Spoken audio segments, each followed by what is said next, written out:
Something that I feel like Sagittarius Mars is a really restless kind of energy. Sometimes it's nervousness, but depends on the person. It's that kind of angry that, you have to like do something, like maybe not about the thing you're mad about, but just do something else altogether, like a physical activity.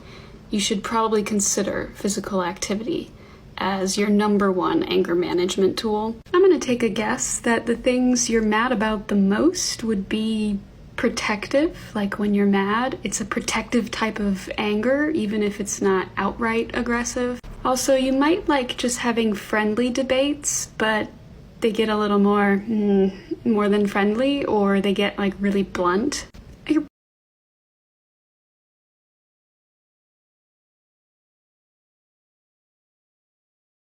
Forgotten about this placement is they seek a deeper purpose. They need to know they're making a bigger impact on a wide scale.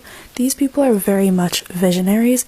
They're known for jumping from one project to the next, but when it comes down to it, they want to fulfill a purpose. These people are the adventurer and the trailblazer. They want to experience new things. They're looking at the horizon. They're looking at where to go next. They seek a deeper meaning in life. They want to philosophize. They usually have a faith. Sagittarius aims to understand the world at large and know they are making an impact on the world. Core desire is to experience new things. They are motivated by passion, by exploring. They want to travel, adventure. They are the type of person that if they get bored or they're not experiencing new stuff with what they're trying, they will drop it, even if it's halfway through. In career, they either need to be doing something adventurous or be an idea person who's always coming up with these ideas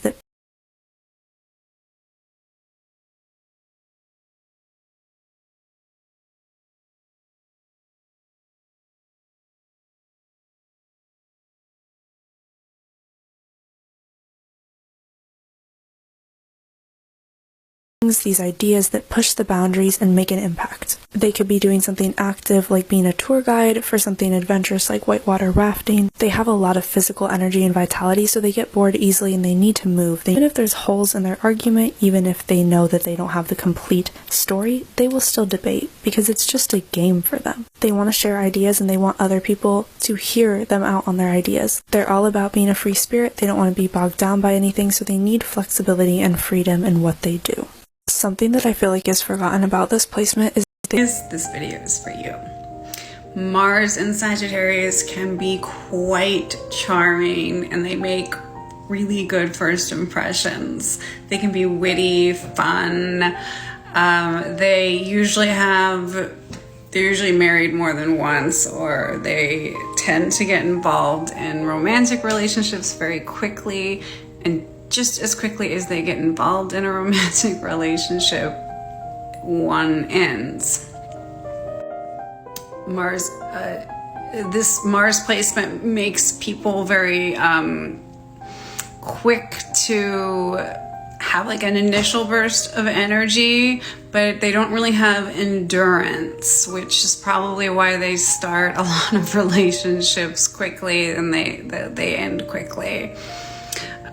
They're very good people to have at parties because they're very entertaining. I think a lot of times Mars placements that are in the fire signs are really fun people to be around. They're really energetic and interesting. You don't get all the moodiness you do with perhaps a water placement, and you don't get all the sternness that you get in structure with Earth placements. So I think Mars and fire placements like Sagittarius can be a ton of fun. Mars and Sagittarius often do not have filters. They blah, blah, blah, blah, blah, blah. They think they're trying to be really helpful, but it's usually not helpful. Like, they're the type of person that's like, that haircut doesn't look good on you. You look much better as a brunette. Which, if you're telling your best friend that's one thing, but they'll just go and like tell the cashier at the grocery store what they think about their hair, thinking they're being so helpful, but it comes off sometimes quite rude. But they mean really well. I would describe Mars and Sagittarius as a kind of quintessential polyamorous type of person. Now, I've heard this term recently, which just means you can love more than one person at the same time. So they can be very, very open and very exploratory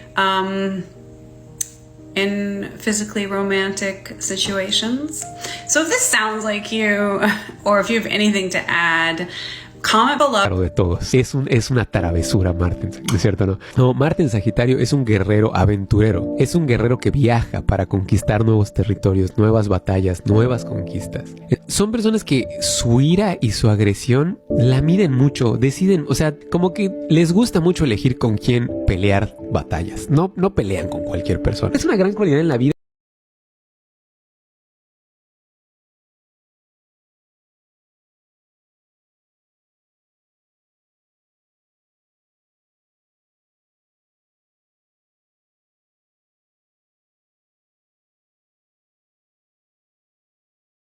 En la vida saber con quién enojarse y con quién no enojarse. La persona que tiene Marte en Sagitario es así.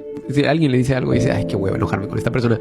Pero cuando sí se enojan, son personas que le encuentran un significado a la ira y la utilizan para alcanzar grandes valores, no grandes metas, sino grandes lecciones en la vida. Sí, o sea, vamos a suponer que a esta persona pasa por un bullying cuando fue chico, ¿no? Tal vez le tome mucho tiempo, pero en el momento en el que sana todo eso que le pasó, ahora él se vuelve una persona que ayuda a los demás. Porque lo que le interesa no es vengarse de las personas que le hicieron bullying, no le interesa ahora él hacer bullying, no. Lo que le interesa es entender por qué sucede eso en el mundo y ahora convertirse él en alguien que sane eso para el mundo, ¿no? O ella. Mira, lo voy a decir con mucho respeto. Tal vez, ¿cómo se llama? No sé cómo se pronuncia, Nick Bijubik, este maestro espiritual que no tiene brazos ni piernas. Creo que él podría ser alguien que tiene Marte en Sagitario, porque después de todo lo que le pasó y lo difícil que se le puso la vida, se volvió un gran maestro para todos, ¿no? O sea, Marte en Sagitario, el más pícaro de todos. Es una travesura Marte, ¿no es cierto, no?